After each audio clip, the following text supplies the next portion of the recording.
All right, guys, welcome back to Modern Brown Men. I'm your host, Amrit, and your host, Mook. And today we got a special guest tonight. We're back in Vancouver area. So today we want to welcome our guest, Kal Dosanjh, a.k.a. Some people might call him Kulvinder, but that's your full name, right? So, well, hold on for a second. I only get called Kulvinder when my mom's mad. Kulvinder! Exactly in that tone. Exactly in that tone. Welcome, Kal. Thank you for taking time out of your day to come on a Thank podcast. You were pretty much like the epitome of what we wanted to achieve with this podcast. And, you were like, Kal's a perfect guest to have on. So thank you so much for coming on. Thank you. For the people that might not know, you've been in the law enforcement field for, as we spoke to earlier, for 25 years now. That's almost started when I was like, 2000? I was in India back then. I wasn't even in Canada. I was in India back then. So, well, that's a lot better than kids telling me we weren't even born back then, right? So, it makes you feel a little bit better. Yeah, it definitely dates me. Yeah. So how was that growing up? So was it your passion right away? You knew, this is what I want to head into, like given your surroundings during the time? Because coming out of the 90s, there was a lot of, in the South Asian community, I guess, not violence. I want to say the drug side and the violence kind of crept into the community a little bit more. It was more prevalent. It was just more on the scene. So did you feel like that just swayed into becoming a law enforcement? Or were there just other factors that you felt like, I want to go into a different route? You know what? I read an interesting line the other day because I come from a very Gursikh family. My mom and dad are Amitari. Okay. We have Babba's beard at home as well. Dad gets up every morning at 4 a.m. to do prakash. Oh. And so I grew up in that kind of climate environment. And I read a line the other day. It's a line from the Guru Granth Sahib. It says, Shastra ke adeen hai raj, where, a sword or weapon is necessary in order to maintain control. And for the sword, in some ways it could be the literal sword, but I think proverbially it's like you have to be always in that state of mind to serve as guardian for others, right? To stand up for something. True. And so that could also mean the pen, right? The pen is mightier than the sword, whether it's getting your education and then using it for a greater good as social justice, or picking up a sword, which is what police officers do, as in we are there to protect the public and we have our tools that we allude to that are force options. So either way, for me, it was always about public advocacy, about social justice. And so as a matter of fact, I wanted to go to law school. Wow. And I wanted to become a prosecutor. And so that, use the law as a tool for the greater good and put away bad guys. Yeah. And so that was always my focus. And I had the grades to support it as well. So I was always the honor roll student. And so I made it to Simon Fraser University with honors. Wow. And scholarships, and so I'd done tremendously well in that respect. And my parents were a big factor behind that, where they were always big proponents of sports and education. And so they weren't athletes themselves, but they wanted to keep me anchored in something positive. And they were also big proponents of education because they know with education that's the fundamental building block of someone's life. And it provides you with critical insight and thought processes. And so that's what they wanted for me. And so I had the privilege. It's just the way the universe conspires sometimes to give you that direction. And so in my fourth year of university, there was a program called the RCMP Summer Student Constable Program. Okay. And what it was is that they were trying to recruit people to become police officers. And in particular, their main focus was on university students, where if you have your university education and you're fit, you're an ideal candidate to become an officer. Because they want officers with that critical insight that could be on the streets, make those quick decisions, and have the cognitive capacity and the ability to think in legal terms. Yeah. And so I thought, why not? The opportunity is presenting itself, I'll go try it. And so it was a quick crash course.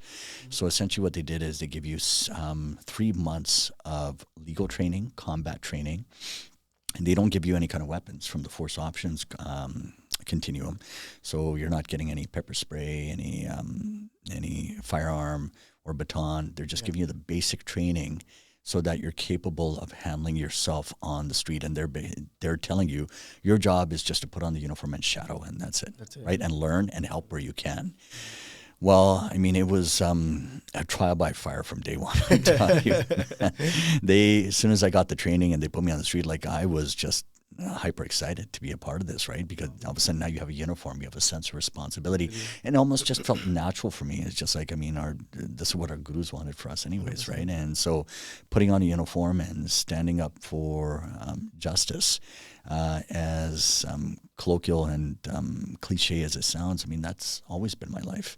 Yeah. And so having said that, sansafai is the term that comes to mind. And so being on the streets, serving in that capacity was a moment of pride for me, and bestowed me with a tremendous amount of responsibility. And so being there, I really enjoyed that experience. And I'm telling you, it was intense at times, right? So what year was that, sorry, if you don't me asking? 1998. Wow. Okay. 1998. And so very intense, got into some heated situations. I bet. Yeah. And so as soon as I came out of it, it does one or two things. Either you're like, oh, hell yeah, this is what I'm going to do. Yeah. Or it's like, no, that's definitely not for me. Yeah, right. And so I was the type of guy who was like, absolutely. Yeah. Yes. That's a big resounding yes. And so I finished my university degree, applied to the Vancouver Police Department, and got accepted. And here we are 25 years later. Wow, that's crazy. And it's such a cool thing to see as well, like how you said your main proponent and why you wanted to become this. One, obviously, you're very well spoken, and having that support from your parents, like that immensely helps you understand from a greater perspective is such an honor, I feel like. Like even like my mom, like she was such a big advocate of always helping others, no matter what it is, what life stage you are, whether you have no money, you have abundance of money, whether you're in pain. But when you see another human being down, like it's our duty to help others, and you feel like, and listening to you, you seem passionate about that, and there's like almost like a joy within yourself where like, you know what, this means a lot to me. And it's such a cool thing to see, because during the 90s, like obviously I wasn't here, like help explain the scene, how that was within our South Asian community, because there's a lot happening during the time, because we're still kind of like engraving ourselves as South Asian community. You're of someone of color, right? What do you think the discrepancies were kind of fitting in certain circles, or you like, I get in this circle or that circle? How was that for you? Was it just for you, just like kind of set in stones? No, this is what I'm going to do. My parents have taught me these teachings, and I'm going to abide by that. And I got so much to say. Yeah? So much to say. And I'll start off with this. So I had kiss. I had long hair. Oh, did you? Oh, yeah. I was a sardar. Oh. And there came a point in my life. Actually, I got into the police department as a sardar. That's how I started my career. No, we need to find the photos. You don't need to find anything. I'll send it to you. So, it's something I'm actually very proud of. And so question I get asked all the time is, then if you were so devout, why did you cut it? That devotion doesn't become diluted or go away. It's always a part of you. It is. And so Sikhi Sarup is outside. Yep. It's what our outside is, and that's what the 5Ks are, right?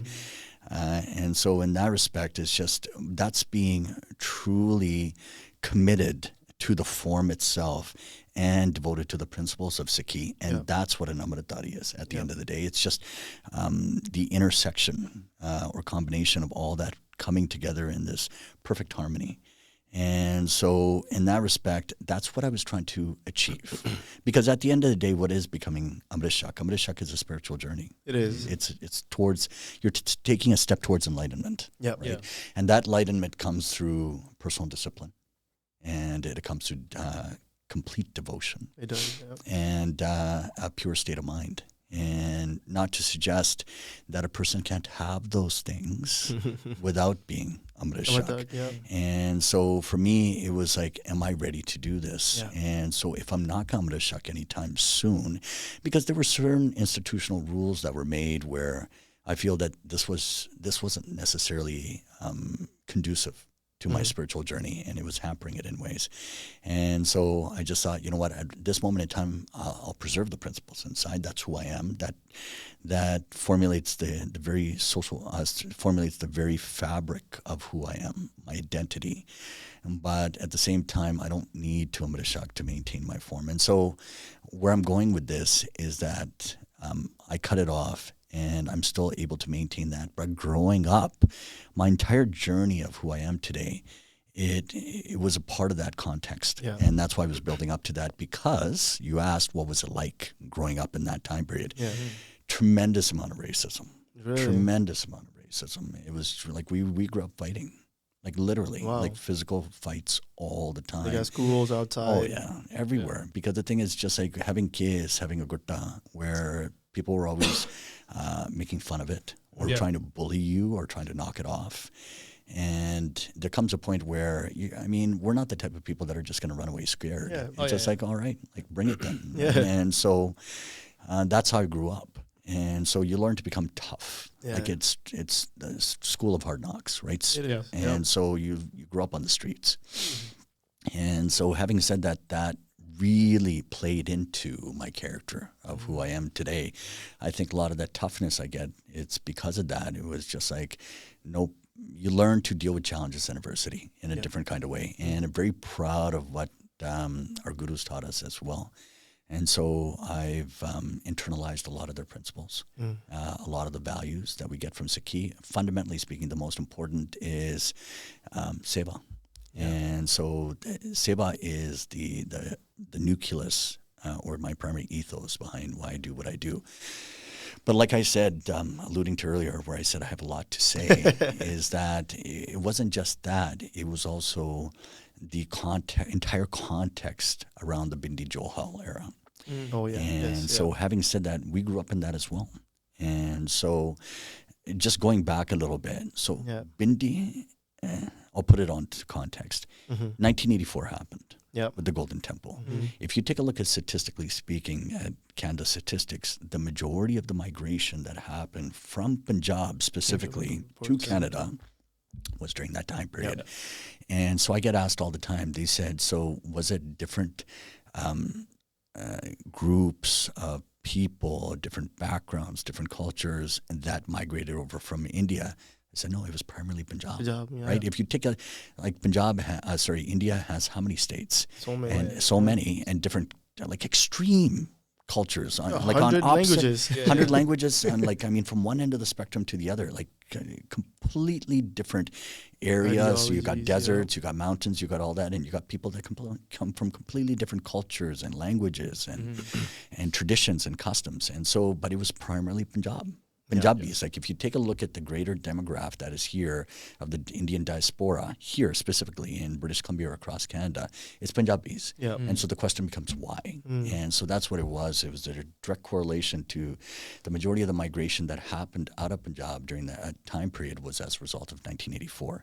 And so a lot of people were coming under refugee status or they were facing political hardship back at home. And they wanted to get away from the violence. And so having said that, it was a far better option to come here and establish yourself and have a better life.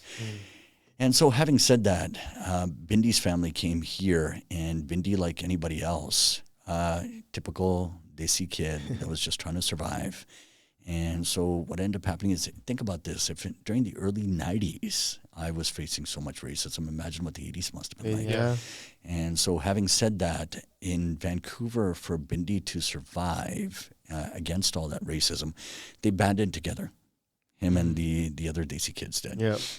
They all banded together because they were trying to survive. And so with me and my friends, we were trying to survive and we had to fight back, but that only gave us stronger character to pursue our ambitions, because we knew that we wanted to be somebody, because our parents sacrificed way too much in order to bring us this far, and we owe it to them. It's a sense of honor and duty to them.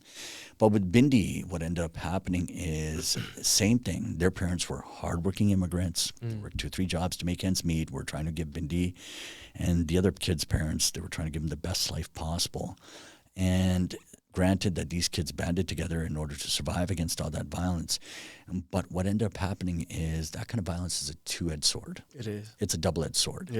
Either you take it and it makes your character harder, and then you extrapolate a lot of those aspects and they translate into success in other aspects of your life, whether that's education or any legitimate pursuit that you might have. Or for that matter, you end up going down the wrong path. And because you realize that, hey, this violence and intimidation is a powerful tool, Yes. and I can use it to my advantage. And so, interesting line I read a little while ago. They said the difference between a villain and a hero. They said a villain and a hero normally have the same arc, same story arc. Yep. And so there's been some injustice done to them. Yep. And so, but the difference between the two is the hero says that this happened with me and I'm going to make sure it doesn't happen with anybody else. Yep. And the villain is, this happened with me and I'm going to make everybody pay for this. Yep. Right? Yep. And that's the difference here. And so with Bindy, granted, he had been through all that, but then him and his buddies decided, okay, we're going to use this violence, this force to our advantage. And that's when they got into the drug scene. That's when they got into the gang scene, because they realized the gang is a very powerful force. It is. And that they can push their weight around. And then they saw money. And then the money started pouring in. And so we're talking about hundreds of thousands and millions of dollars. And these guys are deep involved in the game. And Bindy, I think he always saw himself as the Indian Scarface. He did. Right? Yeah. His bravado always showed that. Always bravado. He was always arrogant, and it was just like, I'm untouchable. Yeah. And so, but I'll tell you from my personal experience as a police officer, in terms of what I've seen and what essentially became the catalyst behind creating Kids Play, was that I want to teach these kids it's only going to go one of two ways. Yeah. Either you're going to end up dead or you're going to end up in jail. That is it. Like, it's literally those two ends. And I always say, if you don't believe me, then let me introduce you to people that have been in that lifestyle, so they can personally tell you. And that's why we have some very, very high-profile ex-gang members that are part of our organization, which do come with us on presentations and talk to kids all the time. Yeah. Wow. It's just interesting because, like, I mean, I didn't know about Bindy Johal at all. You see snippets. I just see snippets here. I'm like, okay, it's just some brown dude. Just but then you start, like, recently I was like digging deep into it. I was like, man, it's insane. Like, because for me, my aspect is just like everybody tries to aim to be good, right? It's just how we taught by our parents. And like what you're just saying, like, you know, we see them coming here struggling, just sacrificing everything just to put food on the table and, you know, a roof above our heads, right? So it's just like the psychological aspect of what goes behind that type of person to lead into that. So do you think that maybe it's because of, like, would you just say it's because of his surroundings that he got influenced to getting into that, or was it from a household aspect of it? Yeah, in relation to what you just said right now, I think one of the most resounding factors is always that in old school South Asian dads weren't really part of the picture. Yeah. If you think about it, right? Yeah. Like, they were and they weren't. Yeah. They were part of the picture as in they're part of the family. They come from work and they work hard, and sometimes they're working overtime. Yeah. But they come home and you rarely see them, and they go to sleep, and then they impose some very heavy expectations and restrictions on you. It's just like, you will get straight A's, you will do this, do this, you will do that. It's a very authoritarian state. And what naturally happens in authoritarian states? The rebellion. Rebellion, right? And so a lot of kids end up rebelling. It's like, screw that, right? No, it's just like, anytime, what a child's looking for is love and support and caring and emotional guidance, right? Where it's far better if that dad just sat down with the kid and say, hey, open door policy, talk to me about anything. You'll never be judged or critiqued. Yeah. But I want you to feel safe talking to me, right? Yeah. Like that, then you can start building. Once you have that trust, once you have that rapport, then it opens a communication bridge. And with that communication bridge, then you can properly guide your child. That your child comes up to you, hey, I'm being approached at school. They want me to do this. It's like, then you can talk to them. Because then if your child's like, you know what, if I tell my parents anything about this, I'm dead. Because I grew up in a household where my dad would literally say to me as a kid, if I hear anything about you, right, you're in big trouble, right? And so you're always freaked out. And so having said that, you want to create an environment that's conducive to helping facilitate that child's goals and keeping them on the right track. So with Bindy, or any of our entire generation, we didn't necessarily have that support.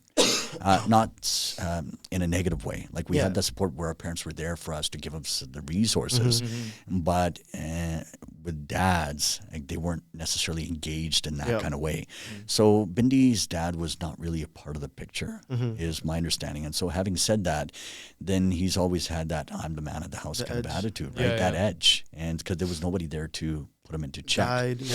Got him. Yep. Yeah, and so actually, I'll tell you guys a neat story. Is Manny Amar, who's passed away now, God bless his soul, was a very good friend of mine, and he was a documentary filmmaker. Yeah.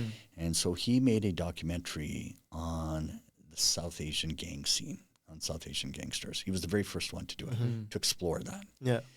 And so one of the guys that he went and interviewed for the documentary was Bal Buttar.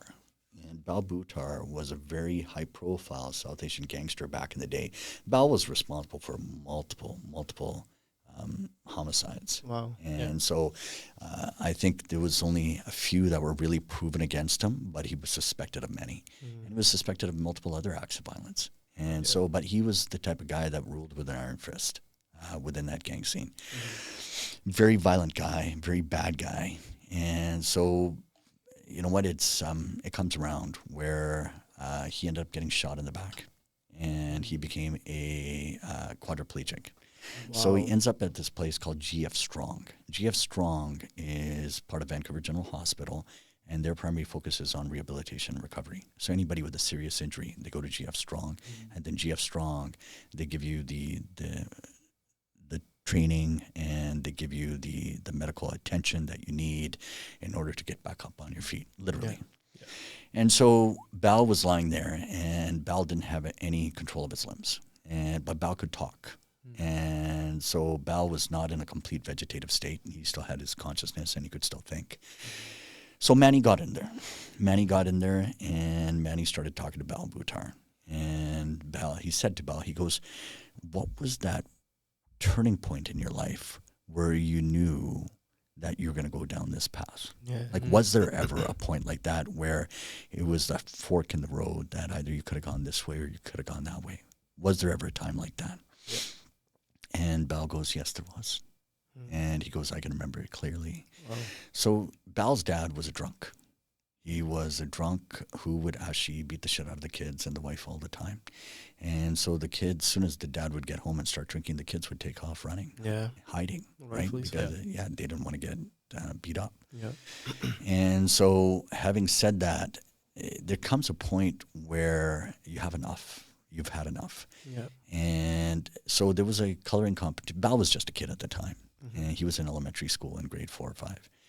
And he thought to himself, there was a coloring competition happening at his school. And he thought to himself, I'm going to work hard, and I'm going to paint the best painting, color the best picture, and I'm going to win this competition. I'm going to win this competition, and I'm going to go get a first place prize. Yeah. Then I'm going to get that trophy, that award, and I'm going to come running home, and I'm going to show my dad. My dad's going to be so proud of me, and he's going to say to me, you know what, ask whatever you want. And I'm going to say to him, I want you to stop drinking, right? And so, like, such innocence in a child like that he visualized this entire narrative and scene in his mind, and that's how he wanted it to play out. And it's beautiful, right? Yeah, and so, but unfortunately, it's not always that Disney ending. And it was definitely not the case here either, where he did work hard, and he did paint that painting, and just like he visualized, he won first place, he got that trophy, he came sprinting home, and it was actually a certificate he got. It was a certificate that he got, and he came running home, and his dad's lying drunk on the sofa, and he shakes his dad awake, and he goes, Dad, look, I won, right? I won first place. And thinking his dad is going to be so happy, so proud, and just hug him and say, you know what, great job, son.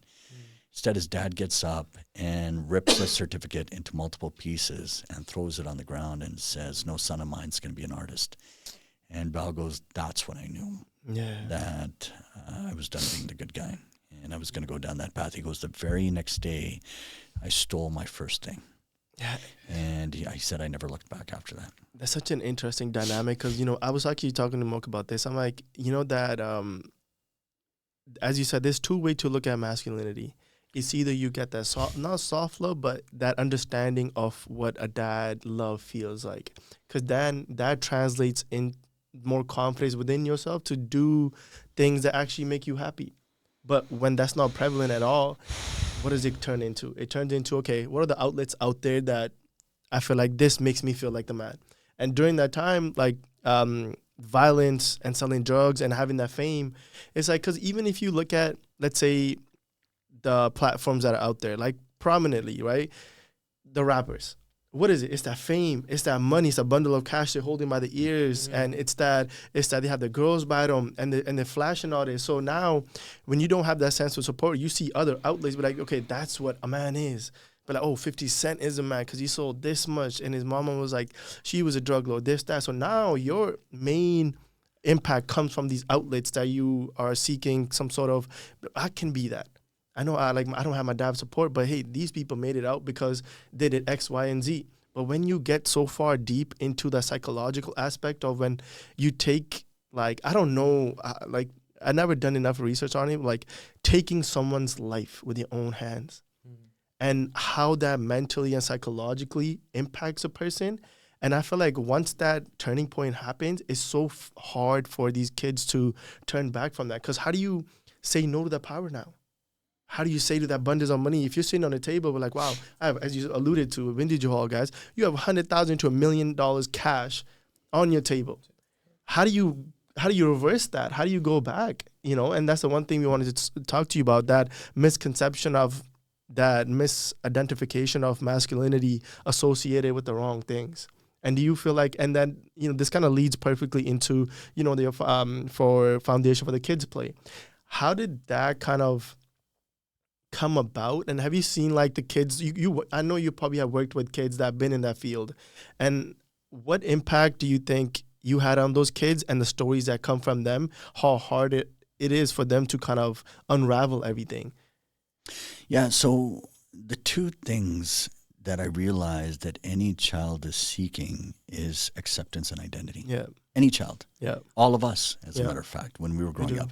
There's two things that everybody was seeking was acceptance and identity. Mm-hmm. Now, for you two, and I mean, correct me if I'm wrong, you found acceptance and identity in Sikhi. Yeah. Right? Like that is our community. That's who we are. That's our identity.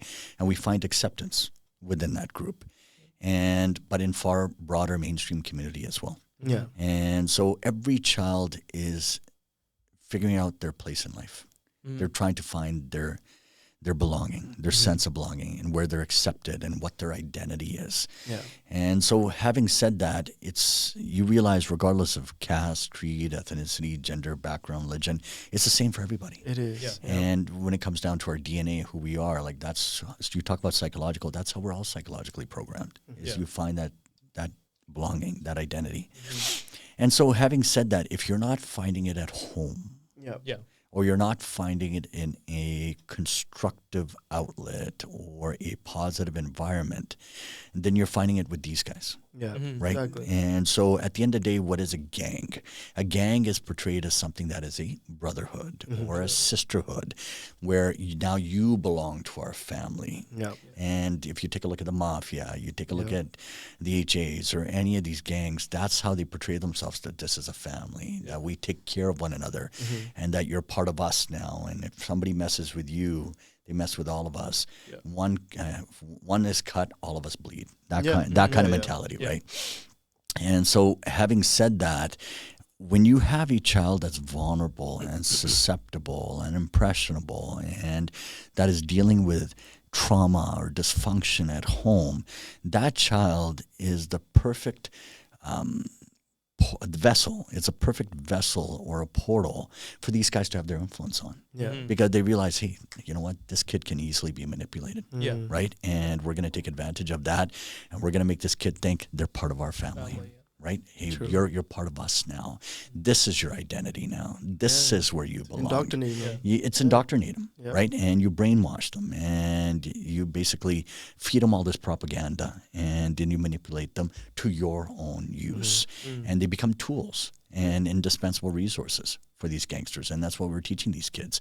And a perfect example of that is, it was a 16-year-old kid in Surrey, as a matter of fact, where he ended up getting into the dial-a-dope scene. And so for those, I'm presuming that everybody that's going to be listening to this, everyone has an idea of what a dial-a-dope is, but dial-a-dope is skip the dishes for drugs, where the person that wants to buy the drugs makes that quick phone call, dial for dope, right? And so then the delivery driver delivers that amount of dope, drugs to that person at a predetermined location.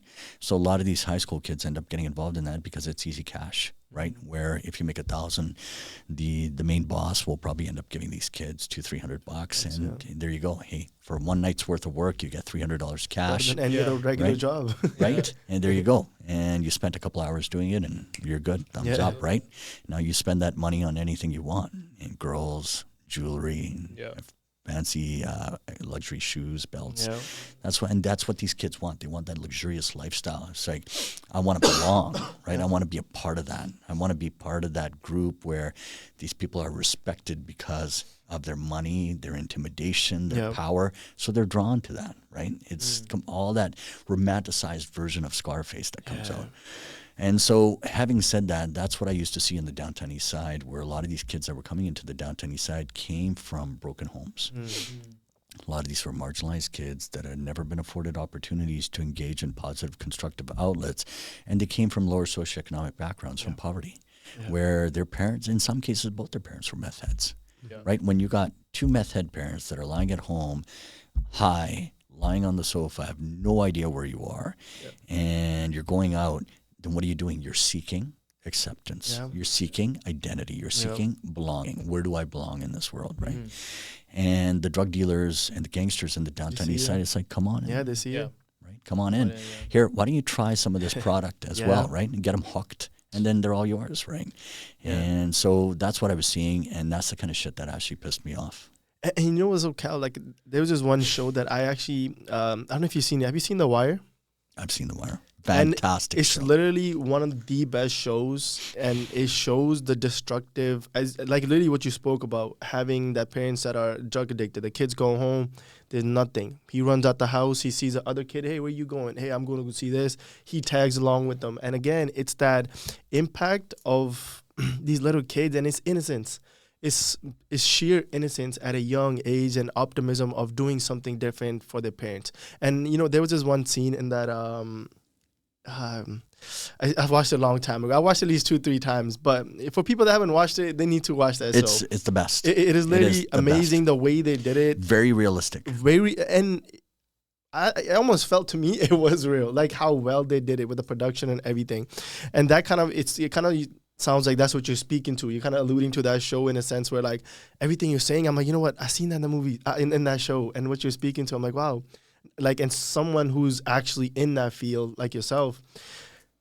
So when you were, you were designated to different tasks, for example, like drugs and criminal, financial, and all that stuff.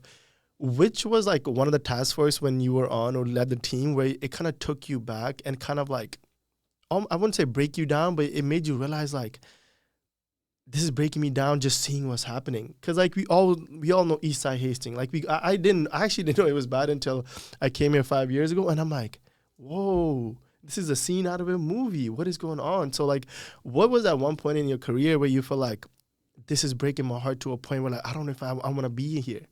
Did you ever have that? Or you just feel like, no, like, as you alluded to before I talked about the show, where, like, it pissed you off in a sense where, like, no, it shouldn't be like this. Like, why is it like that? It's very easy to become disillusioned and disenfranchised when you see all that, because then you feel a sense of helplessness. Yeah. And you think, something on such a grand scale, like, what kind of difference can I make in the grand scheme of things, right? Because somebody described it absolutely perfectly for me. They said it's the metaphorical equivalent of trying to shovel water. Right? It's like, how far are you going to get? You're not getting anywhere, right? And so, having said that, you talk about impact. The greatest impact that it had on me, which reinforced my resolve and conviction to work harder, was the downtown east side. When I was a beat patrol officer. And I did lead a team down there. And leading a team down there, like, every single week, our priority tone would go off, and there would be a stabbing or a shooting or this or extortions, name it. It's just like a barricaded suspect. There was always something happening down there every single week. And granted, there was the excitement of being down there. As a police officer, you want to be able to deal with those kinds of calls, and that naturally comes with the territory. But at the same time, it's easy to become disenfranchised and disillusioned because of all the pain and suffering that you're seeing down there. But I'll tell you one thing, some of the most real people that I met my entire life were the people that were down there. Wow. The people that were in recovery, as a matter of fact. Because in order to get to recovery, you have to go through a very dark path. And you have to come face to face with your demons. Yeah. And it was actually a good friend of mine that is a recovered drug addict. Yeah. That he told me, he said, religion is for those that fear going to hell. He said spirituality is for those who have walked through it. And that is so true of drug addicts that were going through recovery, is that they've walked that path. They've been through that. So it makes them even more real. Then all of a sudden this, the fabricated identities that we have, these masks that we put on society, all of that gets torn off. What you're left with is a very raw, visceral version of yourself. And that's the type of people that I was meeting down there. And they were very real and very honest, very truthful. It's like, here's what I've been through, here's what I saw, and here's what I experienced. And you realize that, and they all say the same thing, that had we been given the support systems and the love and the emotional connection earlier on, we probably never would have turned down this path. Because at the end of the day, anybody that's dealing with drug addiction, why is that? Is it because they think it's fun? The majority are dealing with some kind of trauma. It stems from something. It stems from something, has some kind of pain that they're trying to mask, trying to make go away. And so in some cases, in the majority of cases, they're self-prescribing themselves these drugs in order to deal with that pain and suffering. And so having said that, why don't we get down to the root, tear everything away, let's get back down to the roots and see where's this pain and suffering coming from. How can we deal with it? And how can we deal with it in a constructive way, more importantly? And so a lot of these kids that were down there that I was dealing with, it's just you realize, A, they had never been given the support systems in the first place, and they came from a lot of pain and trauma and suffering. And B, being an officer in a position where I have one of two decisions to make here. Either I become disillusioned, disconnected, and just do my job and go home, or I can do something about this. And that no matter how minuscule or how small that first step is, at least it's a step. And so that was my catalyst. Now, working in the East End Hastings, one thing, maybe you can educate us on this, right? So when it comes down to, like, obviously, when you go down there with the businesses and everything being shut down, like, predominantly, it's a lot of homelessness. Where did that occur from? Like, that, like, the disarray of, like, people that drug abuse, like, even having that much drug that enters in our country. Do you feel like, is that to a certain extent where, is it lack of not having enough support from law enforcement or bigger agencies that these drugs are getting in? Or is it just, it's bound to happen? Like, because Vancouver is connected to the main ports that all the imports and all that stuff happen, right? So do you feel like, is there a sense of lack of funding that goes on, or is there, or is it just bound to happen, or I should say, when it comes to, like, all these drugs coming in and whatnot? Like, what do you associate that stuff with? Because even, like, how the FBI director, right, he said, he's like, yeah, like, predominantly majority of the fentanyl and all that stuff is coming through Vancouver. Kash Patel, I don't know if you watched that. Did you watch his interview? Like, he's just saying bunch of nonsense, right? Like, just trying to point fingers. But if you actually, I looked at this chart, like, crime rates, right? If you actually look at predominantly the crime rates, like, Vancouver, like, is a little bit higher than, like, the average, but it's not as high as people make it out seem to be.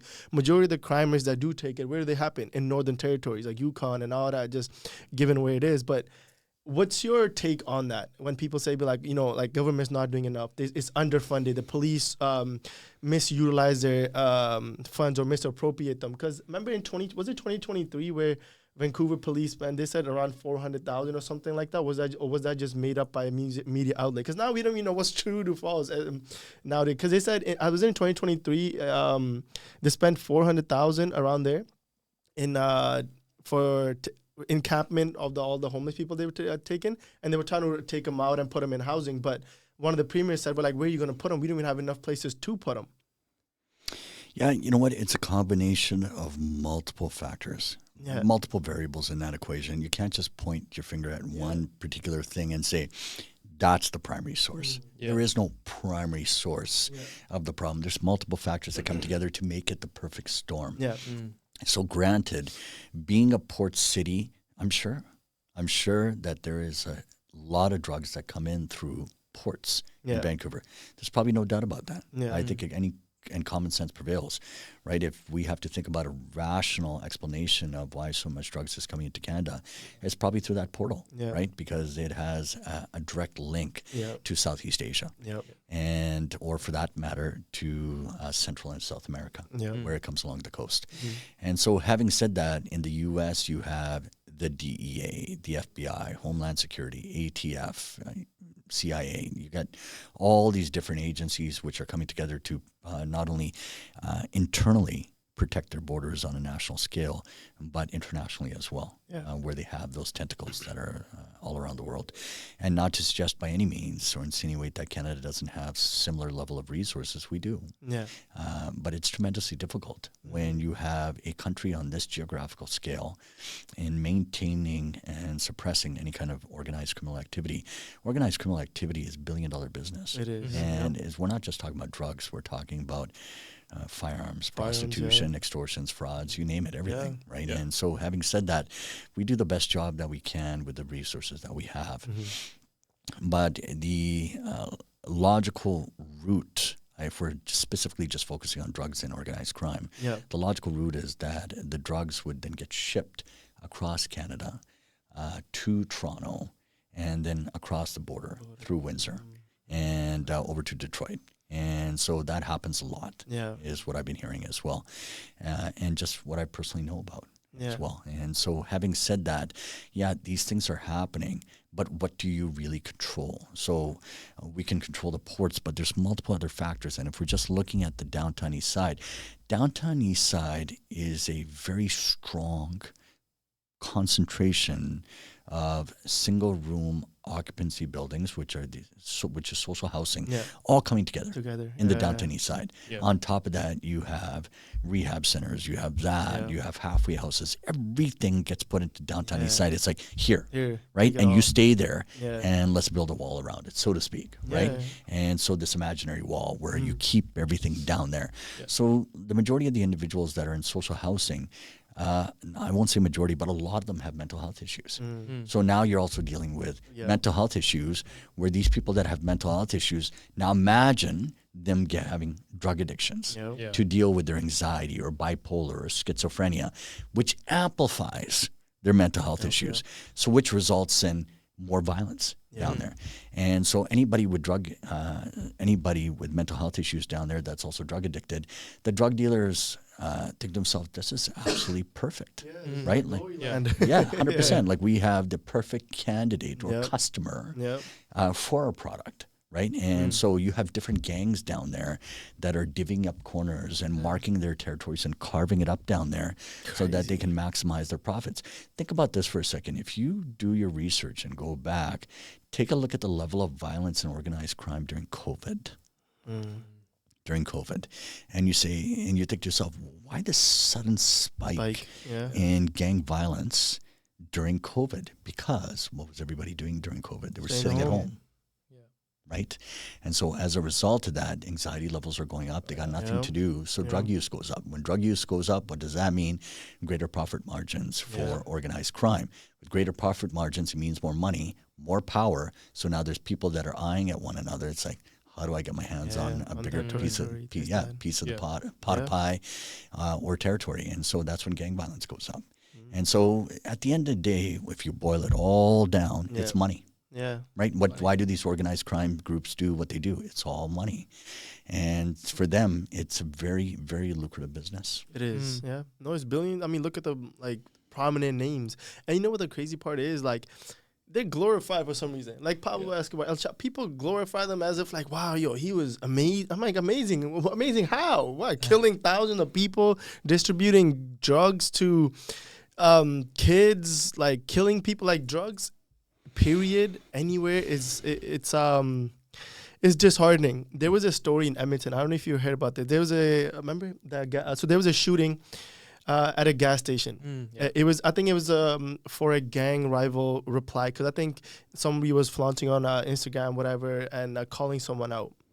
So the hit was put on this person, and he got shot at a Petro Canada. And who was with him was his, I think, 8 or 7-year-old kid. And they shot the kid too. I remember that file. You remember? Yeah. And then, because I believe from the motive they had was to erase the bloodline of this family. And then he only had one son.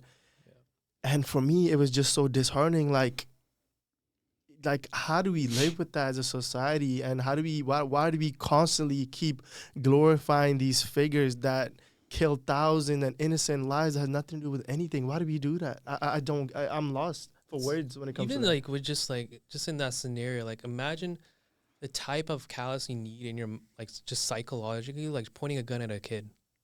Like how, like, where's the fear? Where is it even just thinking about like I'm going to be taking this kid's life?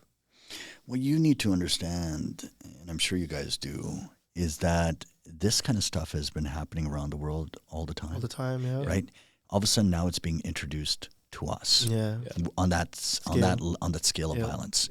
And so having said that, normally our violence was on a lesser scale. When I say lesser scale, is that we would have hitman doing drive-bys, and that would be about the extent of it. It's like there's still honor among thieves. Right? Exactly. Where that's our hit, that's our target, that's it. We're going to take them out, and no more than that, right? And that's how we keep it. We're men about it, right? But if you take a look at Colombia cartels or the Mexican cartels, they annihilate generations of family. Yeah. And they hang the bodies upside down naked or behead the bodies. Heads, 100%. Bodies. Yeah. And so having said that, this kind of violence has existed for a very long time in other parts. And I think what's happening now is that they want to instill such a raw and deep level of fear in their rivals and let them know that, you know what, we're not playing by the rules don't mess anymore. with us. Don't mess with us. And so having said that, a trend that started a little while ago was killing the wives and girlfriends. Wow. Where if they were looking for a target and they didn't find them, it's like, okay. This is the next good thing. Next good thing, and we're coming after your family, right? Yeah. And they took out the wives and the girlfriends, right, with kids still sitting in the car. And so having said that, I remember this file because of that very reason, is because it was so cold and calloused, where they took out that kid. Yeah. But I remember saying the exact same thing to myself then too, that I am now, is that finally all that has been happening in other parts of the world is coming here, right? And now we're beginning to see that. There's a shock factor, right? There's an awe. It's like, how could this possibly happen? The dark side, the real dark side, but now it's going to become commonplace, unfortunately, as much as I hate to say. Yeah, and that's a sad reality of it is too. And it kind of goes back to, I think, the stuff that's we need to change. Because, like, you know, like, jokes aside, like, I don't think people take, like, I wouldn't say all. Like, me and Mook, one thing I preach to people, I'm like, no matter who it is, and as you said, given a certain person can come along a podcast, whether it's a kid, but like, you know what, my dad did the exact same thing that his dad, but like, he's doing something different. But thing is, a lot of people don't have the understanding of, like, do something different than what we were taught. And it's a hard thing to do. You know, not a lot of people have that mental, that strong will to be like, you know what, I'm going to be different. I'm going to be different, because that's not the route I want to go down, because I know what it leads down to. And then again, for me, it's such a passionate subject. It's like, man, like, we as a society got to stop glorifying the wrong people. We really do. Like, why do we putting these people on a pedestal? Like, even like the songs that are out these days, half of them about is what, like, well, I has killed this person, I got this much money because I sold this much dough. It's like, why are we putting them on a pedestal, like, and we're selling out their stores and we're reenacting that, we're putting it on social media and like pointing guns at like kids and bullying? Like, why is that? It's like a flex thing. I don't get it. I don't get why we're having this cycle repeat over and over, given like when stories come out like that should be your first thing. Like, yo, okay, maybe there's more to it. Because as you said before, we saw it overseas, like in Colombia or Mexico. Now it's in your backyard. Like, how do you not even budge and continue the same behavior? It amazes me. And the other thing that amazes me a lot of the time is how many times a parent are clueless of what their kids are doing. And the perfect story was remember that McNally, the kid got killed? Oh, yeah. So there was this kid, this is high school. Some of them are underage, like 14, 15 at the time. They stabbed this kid over, 10, 12 times? Yeah. And it's just over, to seem tough, we have this, don't mess, as the same thing you said, don't mess with us. But like at 13, 14, and a lot of those parents, I know some of them personally. I'm like, you guys have no idea what you're doing. But you guys, with their kids, you don't know where they are after school, or you don't know what activities they're doing. Like none. So again, it stems from not knowing what your kids are doing. The kids are free will. Their impact mainly comes from not their parents. It comes from the outside influence. Yeah, you know what? It's parents, without a doubt, play a significant role in the upbringing of a child and the direction that child eventually takes. Now, it's very easy to blame parents and saying, well, you know what, you should be more involved with your kid's life. You should have been there when they needed you the most. I understand that. I mean, there's obligations and responsibilities and pressures, right? I mean, do you take a new immigrant Indian family or new immigrant family, period. Right? They're trying to survive. Yeah. And they're trying to become financially stable. And they're working hard to give their child the best life possible. Yeah. And it's like us. We grew up with keys around our neck, right? Raised by grandparents. Right? And so having said that, where our parents are busy working hard like everybody else is. And, I mean, if grandparents were home and they're trying to take care of us and our family's doing the best job that it can to survive, then there should also be a small sense of responsibility on us. Yeah. Right, where we owe it to everybody else within the family to, do our part. Yeah. And so having said that, kids these days, I won't paintbrush them all the same way, but I think with this generation, there is a greater level of self-entitlement. Yeah. Right, and instantaneous gratification. Where perfect example of that is a book that was written by an economist called The Tipping Point. Tipping Point, And in it, he talks about the Big Mac Coca-Cola generation. And he calls this generation the Big Mac Coca-Cola generation. He said, if you're hungry, you go through a drive-through at McDonald's and you order a Big Mac and you order a Coke, and like this, within minutes, it's right there. Yeah. And you're able to extinguish your hunger. He said, this is the kind of attitude they have about everything else in life. True. We need it now. We want those Gucci shoes now. We want that Prada belt now. We want to wear that Rolex now. We want to travel to Mexico or wherever in the world now, right? Those exotic trips, right? And we need those bundles of cash now. And so they think that we will do whatever it takes to make that kind of money. And so they don't feel like they owe the world anything. Yeah. Well, for that matter, I mean, none of us really do, is that we all, at the end of the day, we're all in it to work hard and achieve our ambitions and give back to our family. But at the same time, and what I teach the next generation is that beyond all that is what is your real responsibility in life is to be a good human being, right? And that's where humanitarianism comes from, is that as human beings, we have the power of intellect and cognition, is that we have the ability to feel empathy and compassion for somebody else's suffering. And we are in a position where we can help somebody out. And so in that respect, it's not just about serving or catering to your own personal needs. It's about what can you do for others. And so having said that, going back to what you're saying, granted, parents do play a big role in that. But at the end of the day, I think as a society, we need to have these values fundamentally entrenched in all kids, in all youth, where they understand that at the end of the day, they have a responsibility to one another. They have a responsibility to society, they have a responsibility to their families.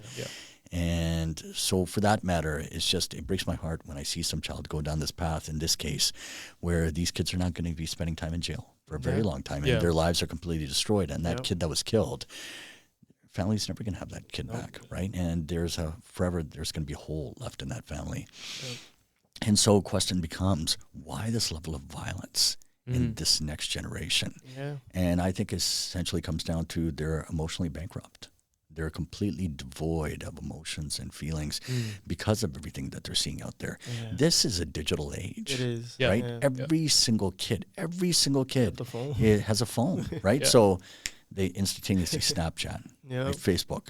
Like you want to become a keyboard digital hero, here you go, right? I'm just gonna I'm gonna just make this video and download it, and all of a sudden I'm this glorified hero. And all of a sudden they see the gang life as well. Where at the end of the day, what they're seeing about Pablo Escobar or any of these people is that somebody that's sitting amongst 20 girls, drinking very expensive champagne bottles, wearing the finest suits, right? Watches, Italian silks and watches, right?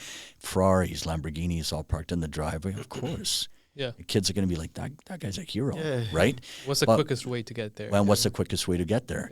And so, but what they don't see, and which they eventually realize, is when the bullets start flying. And we have actually video footage where you've had these gangsters tell the kids, you know what, your family, I'm always here for you. I'll always got your back.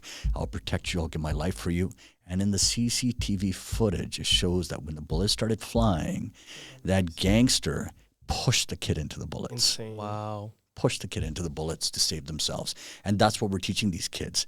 These are not your friends. This is not your family. And that your life means nothing to them. And that they will push you in front of the bullets when the time comes. What's even worse is just the aspect of like we are just talking about, like it is parents' responsibility, right? Try to teach the kids, try to guide them. But like just even for our parents, man, like what do they weren't taught anything. They came from India, like even just having anything conversation mental health wise, just trying to even connect with the kid was nothing. It's bare to none. So they're bringing in their own trauma on top of the fact that they're trying to put food on the table, trying to make sure that this, kids goes to school and whatever. Like at that point, then it's just like parents themselves probably have some sort of fear of just trying to be like, hey, like I can't, like just the thought of just trying to talk to them, trying to connect them is nothing. Man, right?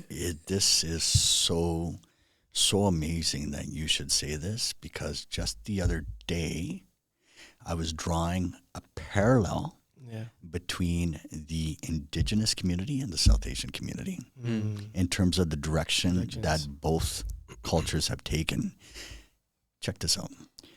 With them, with Truth and Reconciliation, that's a moment for not only them, but entire society to reflect. And what are we reflecting on? We're reflecting on the fact that their identities were taken away from them. Right? That they were put into these residential schools, and all that trauma that they experienced, they lost their language, they lost their culture, they lost their customs, their rituals, their identity, and it left them absolutely devoid of purpose. So what did they turn to fill in that purpose? Drugs and booze, right? So substance abuse and drug addiction is a huge thing in the Indigenous community, massive thing. And so what's ended up happening is it's become intergenerational trauma, right? That follows from one generation to the next. Because I was watching a video yesterday at Truth and Reconciliation where it was a Quebec kid that lived in Quebec, born and raised in Quebec, Indigenous kid, that lived in Quebec, that was saying in French with subtitles at the bottom that they think that they're talking about their parents, that their parents think that the pain won't carry on, but it does, because the parents are engaging in things which these kids see. For example, the kid was saying that parents staying up till 3 a.m. and partying with their friends, and you openly see booze and drugs, right? And that in the morning when you get up, there's no food in the fridge, right? And then these kids then think, okay, this is now normalized behavior, and we're going to start doing the same thing when they're older, and then it flows on to their kids. And then it becomes intergenerational trauma. So where the parallel I was drawing is that you take a look at the South Asian community, second or third generation South Asian kids, what are we losing? We're losing our language. We're losing our identity, who we are as a people. We're losing our purpose, right? And we're losing that sense of belonging to a community. And so when we're left devoid of all that, then what do we turn to? Right? And so having said that, the other thing was growing up, we used to normalize, like I'm not sure with your families, but typical South Asian family, we used to normalize all the men of the family getting together and drinking. The men are sitting on this table and a woman in the kitchen cooking, and then they bring them food and they eat first. It's like, what is this, slavery? What's going on? Yeah, but point being is that what you just spoke about right there, I didn't tell you to say that. Point being is everybody knows. Experienced it. Yeah. Everybody knows because everybody experienced it. You guys saw it for yourselves. I saw it for myself. I saw the exact same thing because this is what was normalized, right? It was accepted. So what did the next generation start doing? Same thing. Yeah. Right? Sitting around and let's all drink because you know what? We can talk that way and talking takes away our worries. Yeah. Right? And so having said that, then that kind of behavior became normalized and then followed to the next generation, the next, right? So when it comes to substance abuse or drug addiction or some of these other kinds of behaviors, it does get passed from one generation to the next. This one kid that's a volunteer that I've known for quite a while, he said to me the other day, he said, both my parents were hooked on fame. Both my parents were hooked on fame. Check that out. And it's like for anybody else that's not a police officer or that hasn't seen these kinds of things already before, there's a huge shock factor involved in that. Yeah. It's like, are you serious? Right? Like it's just a typical South Asian family where both parents are hooked on fame, right? Or for that matter, is as a kid, you never heard about a South Asian family going through social services. Yep, never. Yeah. And now there's a dozen. Hundreds, where there's so many families that are in social services now where kids have been taken over to group homes or foster homes, right? And it's happening regularly. Like this has become a new state of affairs in our community. Yeah. And I think for me personally, like what you spoke to, Kal, I think it comes down to responsibility as individuals. Because I like, even like as you spoke to, like even tying the puck, it means a greater purpose to it. It's not just having it, but living it as well. Because, you know, a lot of the times, like people think like I'm too harsh. Like I'm like, if we're going to represent something, we represent it the right way. Because if I'm out here wearing a puck and I'm going to clubs, drinking, doing dumb stuff, and what are you really representing? And what are you carrying forward? And now, as you said, that identity, you lose that as generation pass by. You're not speaking the language. Punjabi, like, well, I'm not saying they don't, but a lot of the kids don't now. They don't know. They don't know, you know, what, like, Sikhi in general, what the actual identity and what a bug represents. We're straying away from it. And I tell people more, I'm like, take the onus on ourselves. We have a platform. We have social media. We have podcasts. You can just upload a video, upload it in a positive manner. Like, at the end of the day, it's our responsibility. It is. As much as people are like, oh, no, life is hard. Life is not hard. I'm telling you, as long as you simplify things and start taking onus of your own life, life is not hard. Unless there is some traumatic experience you go through outlet where it allows you to seek help. And this kind of goes directly into, you know, the foundation kids play for you. And, you know, there's one quote that, remember Gary Monget? Saints Lion. He's like, he's like, you know, one of the best thing you could do for early age kids, he's like, put them into some sort of discipline, combat sports, whether it's jiu-jitsu, karate, whatever it is, put them at an early age, and something like a team building sport, soccer, basketball. He's like, at that age, that's what's going to lead them to understand life for the rest of their life. He's like, that's their building blocks on one aspect of life, understanding discipline. What is teamwork? What is treating someone as equal on a team? All that stuff, he's like, that will stick with you for the rest of their life. And that's what kind of cool about kids play is you have that, you built that, and you understand the importance of it. So for you, and as it grows now, I don't know, I saw it's in a lot of countries now. I saw it in Uganda, Bangladesh, and a bunch of other countries. Do you feel like a sense of like, almost like, you know what, this is something that I'm proud of. You know, I think that you should be proud of this because this is changing people's life, genuinely. And I can say this, a lot of the kids look up to you as a figure, be like, you know what, I want to be like Kal. You know, so like that's a lot of pressure as well, though, on your shoulders, having that. Do you feel like that's just something that with the territory that comes given what you have built?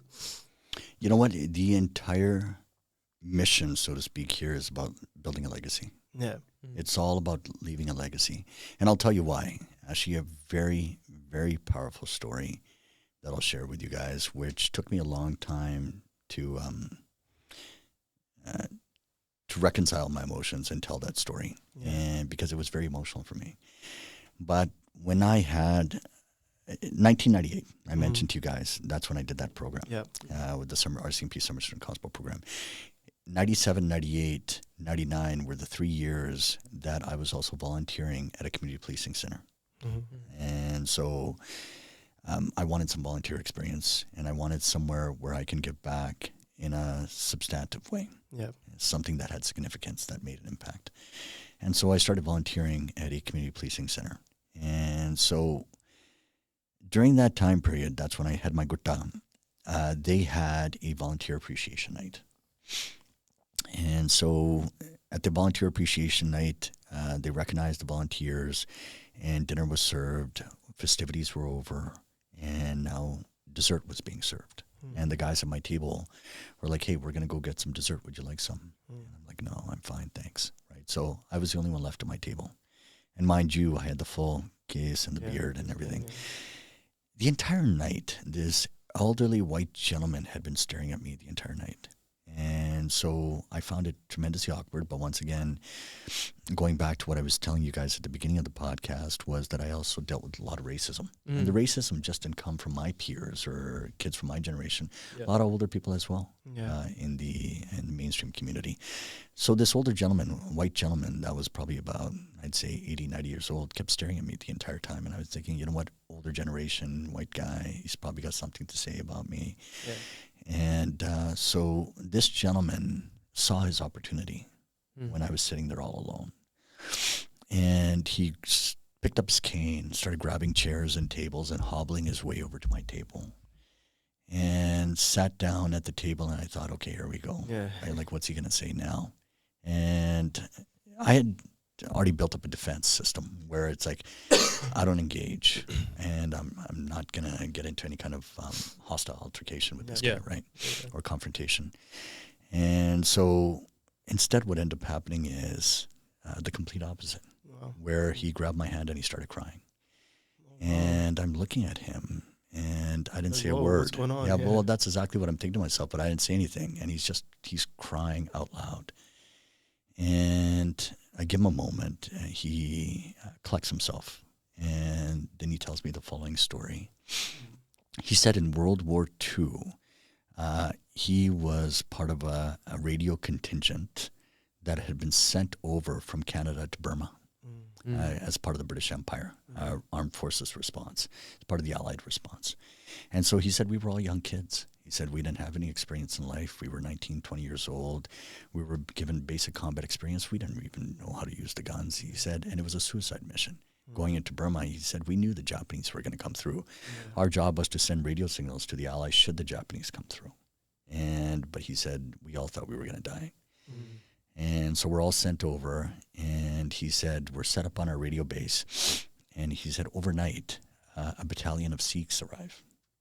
And he said they were sent there to protect us. And he said the Japanese did come a few days later. He said it was a firefight. Many Sikhs were killed. Many Japanese were killed. And we continued sending radio signals to the Allies. And the Sikhs were there to make sure that we could do that. And they protected us. They built a wall around us. Wow. A wall and to protect us. And he said the Japanese retreated. The Sikhs held their ground. Crazy. And after the Japanese had retreated, the Sikhs paid respect to their dead and to the Japanese dead as well, with their own rituals and customs, and paid satkar. And then, just like that, overnight, they left because their job had been done, right? And he said we left shortly thereafter because our job had been done as well. He said we never spoke to one another. He said because we spoke English, they spoke their native language, like Hindi or Punjabi, and he said we never communicated with one another because there was no need to. We all had jobs to do, and we did our jobs. He goes, but if I'm sitting here with my family today, and these are all my grandkids, they're all grown up. He goes, if I'm sitting with my entire family today and I'm here today, it was because of them. He said, I waited all these years to say thank you to them, because he said, I know I don't have much time left. Because I waited all these years to say thank you to them, and now I want to say thank you to you. And he left me with that, and he just walked away.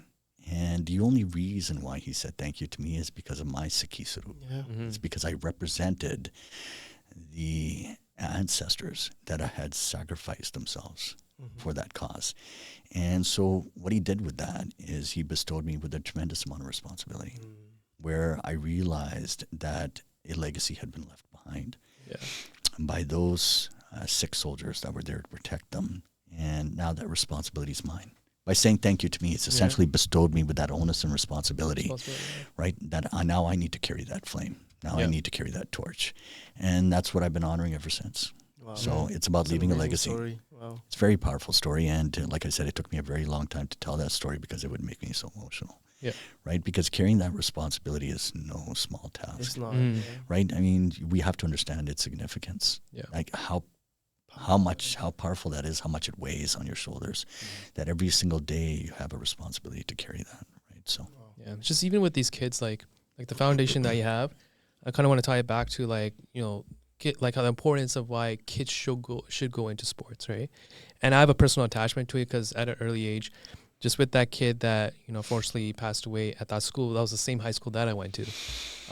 You know, there was a high, you know, involvement within drugs and all that stuff within that school. So just within my own family situation, just how it was, you know, I couldn't go home till like 11 p.m.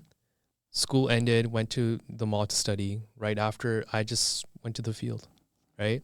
And the only reason for that was because my dad put me in soccer at an early age because he wasn't home. He was working 2-3 jobs a day. So the only way for me to really, in that sense, like I was a shy kid. So eventually to that point where because I stayed in sports, I played soccer, then I got to track and field and so on and so forth, I was able to build that emotional control.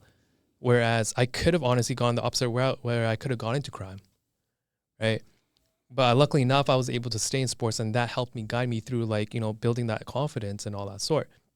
Even just like with I had a huge identity crisis with being, you know, trying to connect in with some sort of way with Sikhi, right? So because of the confidence that I built in sports, I was able to connect better with Sikhi, reason why I should represent and wear a bug and all that sort. And just, you know, it just guided me through, you know, even though like my dad wasn't there to really help me out. So what I'm trying to say is just like, why should kids go play sports? Why is it so important that, you know, like, even though like it's a bad analogy in a sense of like, okay, our parents go out to, you know, go work out of desperation. They have to. And these kids are left at home and, you know, they're resorting to like within environments where they feel belonging to. And if they were put into sports, like, would it have been a different, you know, would they have a different future at that sense then? Yeah. What is sports at the end of the day? Yeah. Sports it's a metaphor for life. It is. Yeah. Right? Like, what does life do at the end of the day? I don't care who you are. You're going to take a gut punch. Yep. Yeah. Actually, not just one. You're going to take many. Many, yeah. Right? Yeah. All of us. Mm-hmm. Yeah. Right? I mean, that's what life is. It's just like when you think things are going just right? Yeah. Something's going to come along, and that's just going to throw everything off the rails, and you have to have the courage and the strength and the resilience to get back up again. Yeah. And that is sports. Yeah. Sports, at the end of the day, you're going to get knocked down. You're going to get hit. You're going to get punched, right? It just comes with the territory. Your job is to get back on your feet, right? And dig down deep and find that strength inside of you, that resilience. And that's the reason why sports is so important to kids play, like kids play, right? I mean, that's essentially what I predicated on because I grew up playing sports. I grew up playing combat sports too. I did kickboxing, judo, all this sort of stuff as well. And that every time you get knocked down, you have to have that sense of dignity and self-respect. For yourself, right? That I'm going to get back on my 2 feet again, and I'm going to get back in the game, right? And so this is what I try to teach all the kids, is that there's so many translatable skills that you get from sports that can be translated into other aspects of your life.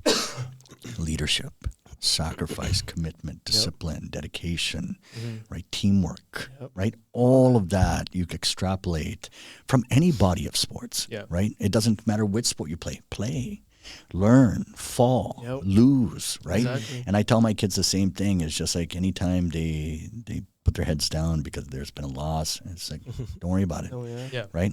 You're only good as your last game. So get up, let's go, right? And get back in the game, let's go. I think especially with boys is too, like as men, right? Because we have such, like for us, it's like, I mean, there's a quote, I think it was Diary of CEO. He had someone on, and there's this one quote, and he specifically, he mentioned just for men, right? Because the amount of like, for us, one of the main goals is to like overcome hardship, right? If you don't face hardship, then how like life is not easy going, right? And there's no way you're gonna be able to go through life that's gonna be easy, right? So, like with playing sports, like of course you're gonna go over hardship. And the one thing that he said was like I became this peaceful is because I've been through war.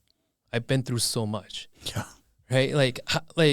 One thing I don't understand is like people are like, oh, you know what, life is easygoing and stuff. Like, no, like the most amount of respect, and this is not seeking respect from other people, but your own self-respect is knowing that I've been through a lot just to get to where I am. Oh yeah, man, for sure. Like how powerful is that? Yeah. Right? It's just like everything you've been through makes you who you are. And for that reason alone, right, you should have a sense of self-respect. Yeah. Actually, one of the principles that I follow, like that's become the anchor of my life is stoicism. Stoicism, yeah. Right? Yep. And like a stoic person is somebody that will suffer well. Mm-hmm. Right? Anything that happens in life, you learn to suffer through it. Yeah. Just as simple, Yep. right? And because it's adversity and challenge is life. Part of life. It is. I mean, it's part of life, is. and getting through it is your responsibility. Yep. You can't control what comes into your life Mhm. or what happens, but what you can control is how you react to Yep. it. Yeah. And that's exactly what Kids Play is. That's exactly what we're trying to teach all these kids. It's okay. Yeah. Yep. We'll do it together. And that's the other big thing is collective community. Yep. Right. Yeah. What a community is, it's a collective. It's everybody coming together. It's everybody taking care of one another so that no one falls. One falls, we all fall. Oh. We'll take care of it together, but in a constructive way, right? Yeah. Versus with a gang where they have these malicious purposes and They call them disingenuous. mules. They're called mules for a reason. Yeah. Disingenuine intent, Yeah. right? Where it's all about how does this serve my purpose? Yep. Mhm. Whereas with a community, Yeah. right? We're in it for one another, right? yeah. And we'll make sure that nobody falls. Yeah. Yeah. And that's the most beautiful thing. You want to give your props when it comes to that because I think it's changing thousands and millions. I don't think it's about like numbers, but yeah, it is making an impact, whether it's one kid or two kid, and you want to give, props to that when it comes to that. It means a lot to see someone, especially within our community, that's making such a big change around all over the world. It isn't not even within our community. And, just kind of diverting away from all that, like you yourself, like physique wise, you're very well in shape. You are like, and I saw some of the snippet where you post your wife and whatnot too. You guys maintain your physique really well. Explain how that, like, you guys are already busy as it is. You have a foundation and you're working on top of that. And how do you guys find time together? And is that like your piece with your wife where you guys come together and like work out and do stuff is that like your piece, you would say? Yeah, that's all we do is just pose down in front of the mirror. Who's got bigger lats? I get a tough time from all my buddies. I mean, obviously, they're saying your wife's more jacked than you are. It's like, obviously, you're going to have to hand over the WWE belt, right? Yeah. Intercontinental champion, right? And so having said that, yeah, I'm proud of her because what crazy thing is, like, there's a moment of pride when the student surpasses the master, right? And so for her, I remember day one in her journey. So if you guys don't know her story, and I'll keep it very brief, is that born and raised Indian parent. Oh, yeah. And her family's very well educated, where she has her master's in economics. So she did very well for herself education-wise. But typical, traditional South Asian gender roles where it was always about being the woman of the house, where you're learning how to cook clean, take care of the family. But her family was liberal in that respect, is that go get your education. Yeah. Education is very important, but maintain your gender roles in the family. And so she had never played any kind of sport. It was never encouraged. Yeah. And she didn't know anything about physical activity. And her idea, just walking, was physical activity, which is good. Yeah, it is good. Right? Yeah. But then when she got introduced to the gym here, and you see today, now she's an international fitness competitor. Insane. Right? Crazy. Yeah, I know her for for you guys to have that like together, it's cool. It's cool to see. Like, how do you guys push each other? Like when it comes to like even relationship wise, how does that shape you as a person that you need someone that constantly pushes you? Like, like how like, man, get your ass up. I know you're tired, but get up. You need that motivation because a lot of times your partner can either make you or break you. It can go either way. You feel like you predicate a lot of your, I wouldn't say success, but a lot of your, your tough times when you are going through the down times, like your wife is right there with you and understanding your emotion and, and vice versa, and how did that play a role in your life when it comes to that and finding the right person? Because it is important. Yeah, family is everything. Yeah. Family is everything, whether it's Sandy or mom, dad, like it's just the support system is there. Yeah. And in any kind of relationship, it has to be mutually reciprocal. Yeah. Where you have to support one another. And the crazy thing is the number of women that come up to me and say, we're so proud of you for being such a supportive husband. We're like, what do you mean? Like, well, what do you mean? Like, it used to throw me off. It's like, what are you talking about, right? Like, I'm just doing what any husband's supposed to be doing. And that's when they look at me and they're like, no. Like, you don't know. You don't know, right? Like, it's like most husbands don't do that, right? Where they would be encouraging their wife to pursue a passion which is stigmatized in our community, right? Yeah. How many South Asian women do you guys see that are getting up on stage and doing these fitness competitions? Not very many, right? I don't think I know any personally. I know one within Edmonton, but other than that, there's not many. Yeah, so for that matter, there's a lot of stigma attached to it. Yeah. Where I think women that are competing in sports, especially in bodybuilding, where they're ostracized and alienated to some degree, is just like and that sort of stuff, right? And so, but the thing is, it's just like, well, hold on for a second. So it's okay if I get on stage with shorts on and I compete as a bodybuilder, and then you guys think it's all cool. It's manly. Right? It's manly. And like it's Schwarzenegger thing to do, right? And versus somebody like her that's actually won gold medals. Yeah. Right? That's competed at international level. That has beat competitors from Japan, Korea, Brazil, the US, right? So, and like for her to get to that level, I know what she's gone through. Like she was forged from fire, right? Literally, where day and night she was committed to that one goal, and her eating was on point, her training was on point, and she just blocked everything out and just focused as a pure athlete. Like just that pure athleticism, you got to respect. You do. Right? And so having said that, that's what I respect, right? If you work hard, I don't care who you are, right? If you work hard towards your goal, all the more power to you. I agree. Right? Do you think of course, with having a sports background, you play sports and all that stuff. Do you think that kind of just like, because your childhood was so involved in sports, that kind of led it in a consistent way, like leading to up now that you're taking care of your body, bodylifting and stuff, weightlifting and stuff like that, right? Do you because you have that strong foundation, that it just kept you going forward, even though you don't, you play sports, but now you're hitting the gym and all that stuff, right? You're keeping a daily, consistent basis of like taking care of yourself. For me, working out is not only the highest form of self-respect, but it's also a spiritual journey for me, where I'm able to truly connect with myself, right? It's where you hear about people that go through meditation that do self-reflection. Yep. And that meditation is they're able to calm their minds, calm their bodies, and connect with everything around them. That's how I feel about working out. Like it's a me time. Yeah. It's me time. I'm able to isolate my mind, isolate my body, and just find and reorient my purpose. Where I'm able to sort of take all the failures or the missteps or the mistakes and sort of just, okay, let's reset and let's get back on track. That sort of thing. No, that's beautifully put, Kal. Like, I thoroughly enjoyed this talk. You have such amazing stories along the way, and what you've been through personally, even that story that touches me, because that is a powerful story. And, I hopefully people that watch this podcast get, that insightful, the powerful conversation connects with them in any shape or form, whether it's even if they want to get in law enforcement, they want to start playing sports or whatever that may be. I hope people take that good out of this podcast. And, again, thank you so much for taking your time. And it was a pleasure. And, it was an amazing conversation. So I want to say thank you. And on that note, thank you guys for tuning in, and we'll see you guys on the next episode. See you.